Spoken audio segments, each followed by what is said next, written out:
Hello, photography class. This is Miss Fitchhorn, and we are in week 8, and we are going to start learning how to pull all of our skill sets together in order to make a composition for your final project for you to turn in as your final that shows your project-based final that shows all of your learning skills put together in one project. I had directed you a moment ago from today's slides on Monday, October the 5th, to go out and take an abstract photo based on Sue Fairmont's tutorial we watched. And I want you to, when you get a chance, download that image, and then I want you to open it from computer here, or you can also go File, Open.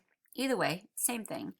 And I'm going to look and see in my downloads where I stuck that photo. I downloaded it out of my drive, and I just need to figure out which one of these is the one. My images are obviously loading very slowly, which is quite annoying when you're trying to teach. Let's see. If the roses one doesn't upload quickly, then I know definitely I'll use probably one of these other abstract images that I've got going on here.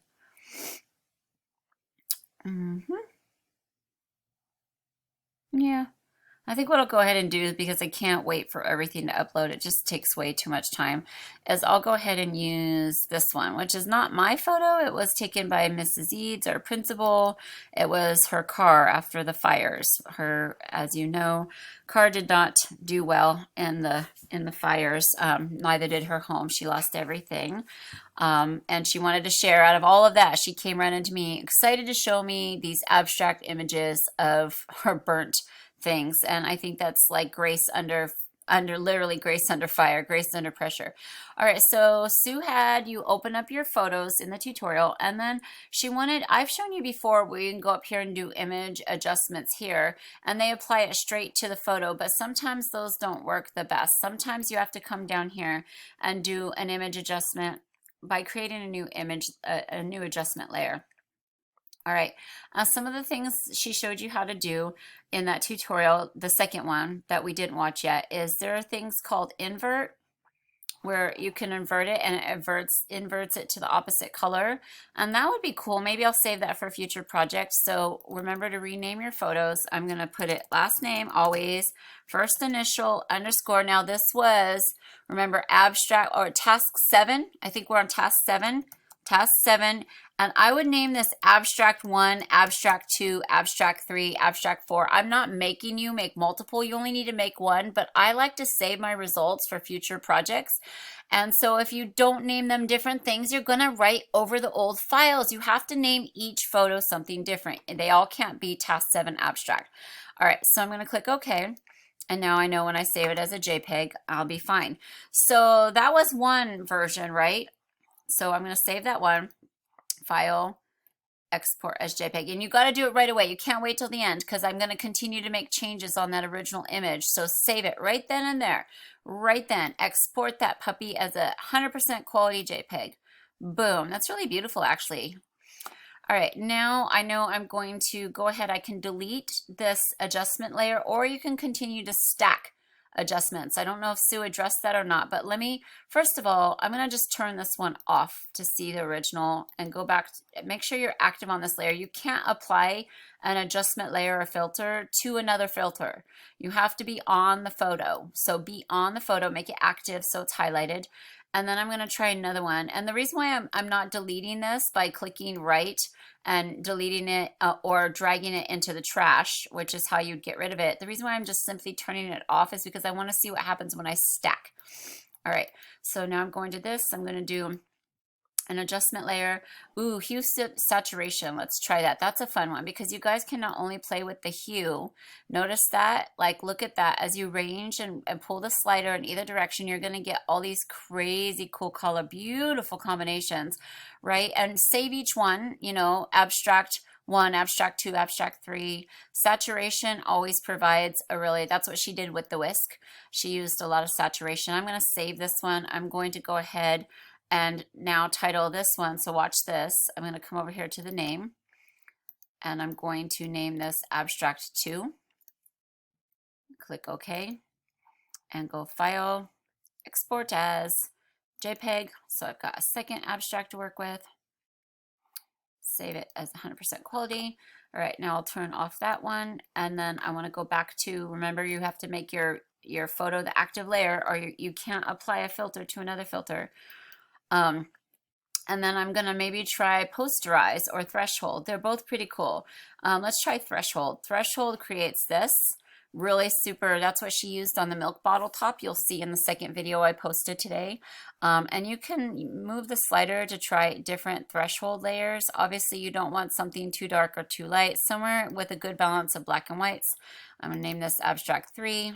And again, you don't have to submit more than one. I'm just showing you how to keep stacking different filters and how to name them different, so that way you don't lose all your work. File, export as JPEG.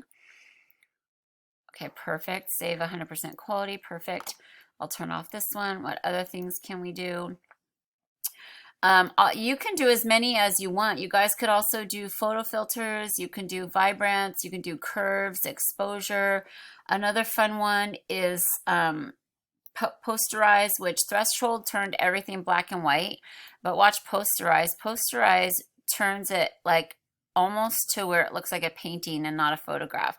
And your levels, like obviously when you get up here, it's lost its ability to look quite like a poster. But as you come down here and move your levels down, you'll see you really start getting some interesting stuff right there in there, right? So I'm going to save this. I'm going to change this to Abstract 4. Okay. Okay. Okay. File, export as a JPEG. All right.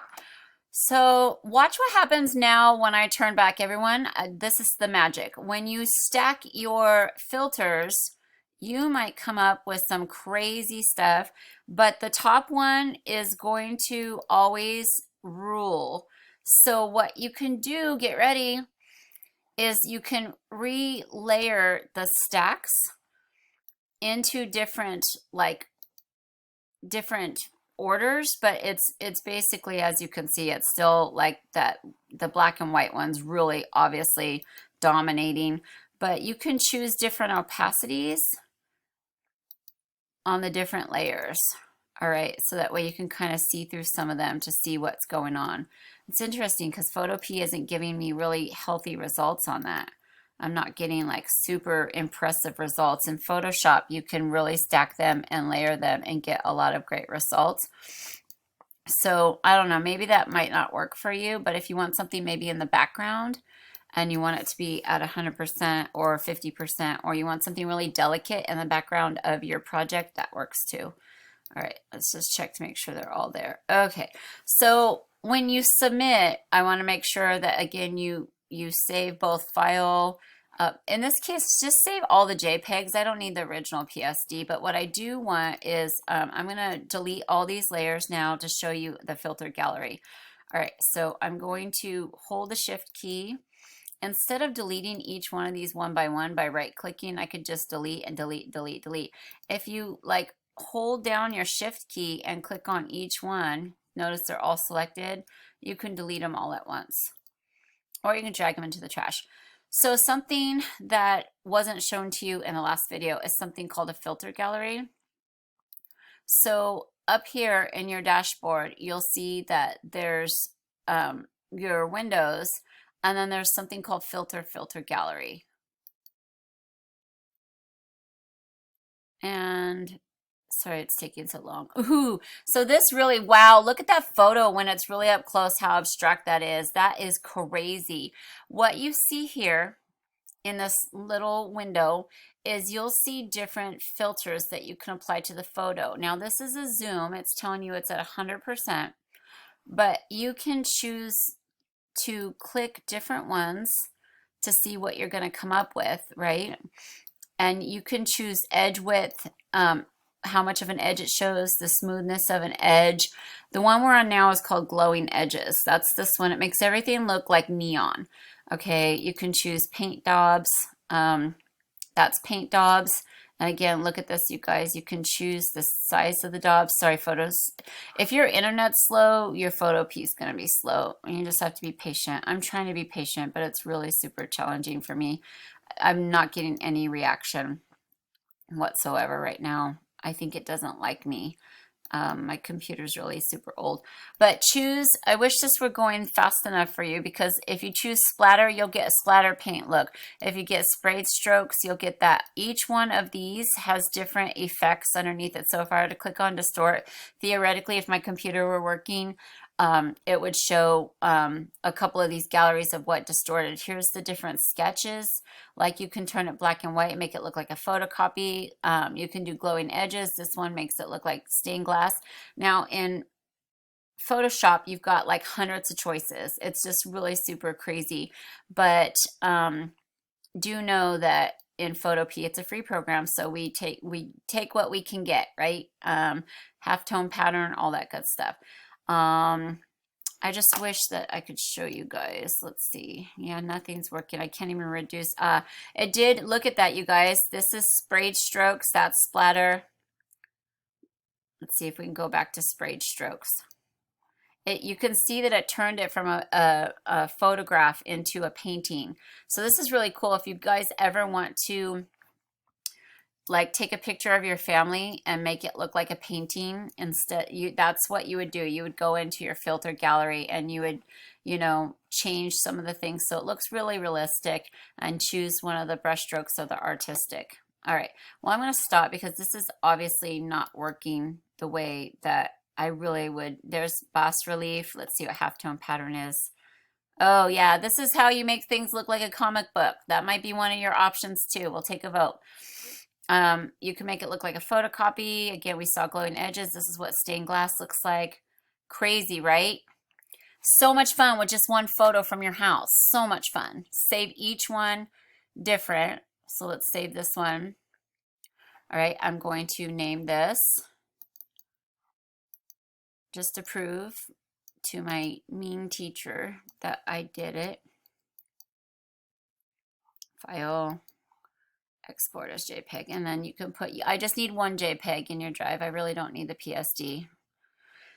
And so that's where you're going to want to get different photos for your surrealistic project. All right, there's lots of different options, but there you are.